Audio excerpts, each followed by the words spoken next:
ভারতবর্ষের মতো তৃতীয় বিশ্বের দেশে শিক্ষাকে সেই অর্থে দেখা হয় না। কেন বললাম? তোমরা দেখো, কোনো রাজনৈতিক কোনো ব্যক্তিত্বের জামিন বা কোথাও সভা মিছিল হবে, তার যে অনুমতি, সেগুলো কিন্তু কয়েক ঘন্টার মধ্যে ওটা কোর্ট থেকে একটা সিদ্ধান্ত আসে এবং সেখানে সেই মোতাবেক কাজ হয়। কিন্তু শিক্ষা ব্যবস্থার ক্ষেত্রে কোনো একটা ডিসিশন বলতে, হ্যাঁ কি না বলতে, সেটা দীর্ঘ সময় লেগে যায়। এটাই হচ্ছে আমাদের ভারতবর্ষের মতো তৃতীয় বিশ্বের দেশের শিক্ষার বর্তমান অবস্থা। আমি এটা বলতে বাধ্য হচ্ছি।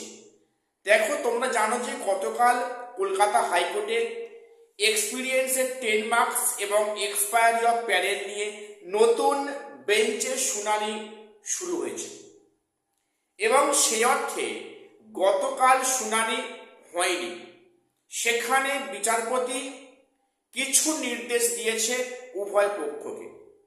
দেখো, তোমরা জানো যে রোস্টার চেঞ্জ হয়েছে, সেই মোতাবেক বেঞ্চ চেঞ্জ হয়েছে। এসএসসি সংক্রান্ত সমস্ত মামলা এখন কোর্ট নম্বর 24-এ গিয়েছে, যেখানে বিচারপতি আছেন জাস্টিস ঋতব্রত স্যার। ওনার এজলাসে কোর্ট নম্বর 24-এ সমস্ত মামলাগুলো ট্রান্সফার হয়েছে। এক্সপিরিয়েন্সের 10 মার্কস যেহেতু পার্ট হার্ট শোনা হয়েছিল, এটা আগে বিচারপতি এতে থাকার কথা ছিল, কিন্তু সেখানে সেই মোতাবেক কিন্তু হলো না। সেখানে কি হলো, এক্সপিরিয়েন্সের 10 মার্কসও এলো নতুন বেঞ্চে। এখানে কিন্তু একটা চরম সমস্যা দেখা দিয়েছে। দেখো, যদি গত কয়েকদিন যদি এডি সাহেব তার বক্তব্য প্রকাশ করতেন, তাহলে হয়তো অমৃতা সিনহা ম্যামের বেঞ্চে এই মামলার জাজমেন্ট আসতো। যেহেতু উনি অ্যাবসেন্ট ছিলেন, সেখানে অনেকটা লং সময় অতিক্রান্ত হয়েছে, তারপরে বেঞ্চ বদল হয়েছে, কাজেই সেই মামলাটিও সরে কিন্তু নতুন বেঞ্চে হাজির হয়েছে। এখন গতকাল যে উনি বললেন, সেখানে টানা 1 মাসের মতো ডেট দিলেন, 1 সপ্তাহ নয়, টানা 1 মাস ডেট দিয়েছেন। অর্থাৎ এই সংক্রান্ত মামলা আছে, এক্সপায়ারি অফ প্যানেল সম্ভবত 8 তারিখ, 8ই এপ্রিল। এক্সপিরিয়েন্সের 10 মার্কসের মামলা আছে এপ্রিল মাসে 10 তারিখে। 1 মাস পরে সেখানে ডেট ধার্য করা হয়েছে। এবং এখানেই শেষ নয়, যেটা চরম সমস্যা, যেটা একটা খুবই বাজে পয়েন্ট, সেটা কি, পুনরায় মামলাগুলো নতুন করে শোনা হবে। দেখো, এক্সপায়ারি অফ প্যানেলের মামলা নতুন শুনলেও সে অর্থে সমস্যা হবে না, কিন্তু এক্সপিরিয়েন্সের 10 মার্কস যেখানে অনেকটা প্রসেস প্রায় হয়ে গিয়ে প্রায় শেষের পথে ছিল, হয়তো কয়েকদিন পরে জাজমেন্ট আসতো। এই অবস্থায় যদি পুনরায় ফের শুনানি শুরু হয় ফ্রম দ্য বিগিনিং, তাহলে কিন্তু এই প্রসেস যে আগামী কমাস লাগবে সে নিয়ে সন্দেহ আছে। এখন তবে বলে রাখি, এরই মাঝে কিন্তু একটা আশার আলো আছে। দেখো, শত খারাপের মধ্যে কিছু ভালোর ইঙ্গিত রয়েছে, এখানেও আছে। কি আছে বলতো? বিচারপতি যেটা গতকাল বলেছেন, ওনার পরিষ্কার বক্তব্য যে 31শে মার্চের মধ্যে দুই পক্ষের বক্তব্য লিখিত আকারে হলফনামায় পেশ করতে হবে এবং 10 এপ্রিল যে কেসগুলো আছে এক্সপিরিয়েন্সের 10 মার্কস, টানা পরপর 3 দিন এই কেসের জন্য শুনানির জন্য দিন ধার্য করতে হবে, এটা পরিষ্কার বললেন। অর্থাৎ 31শে মার্চের মধ্যে দুপক্ষের যা যা বক্তব্য লিখিত আকারে জমা করতে বলা হয়েছে। ভালো দিক, এটা সময় শর্ট হবে।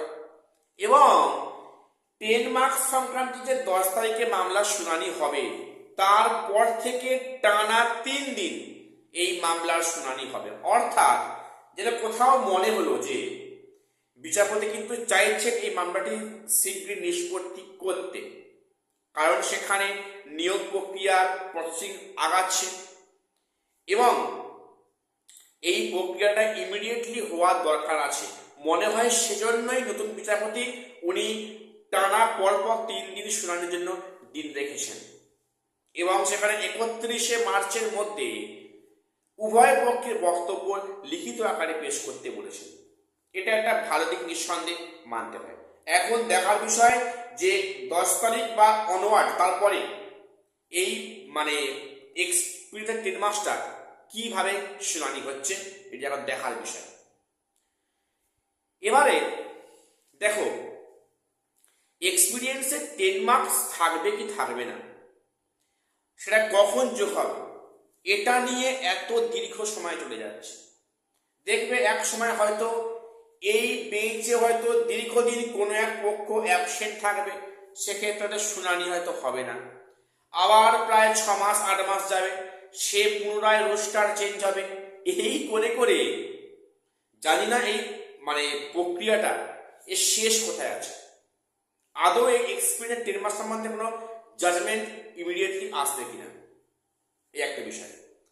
এবং পরের বিষয় কি হচ্ছে গুরুত্বপূর্ণ, দেখো অনেকে প্রশ্ন করছো যে মাদ্রাসা সার্ভিস কমিশনের গ্রুপ সি হেডমাস্টার এবং লাইব্রেরিয়ান পোস্টের শর্ট বিজ্ঞপ্তি প্রকাশ হয়েছে।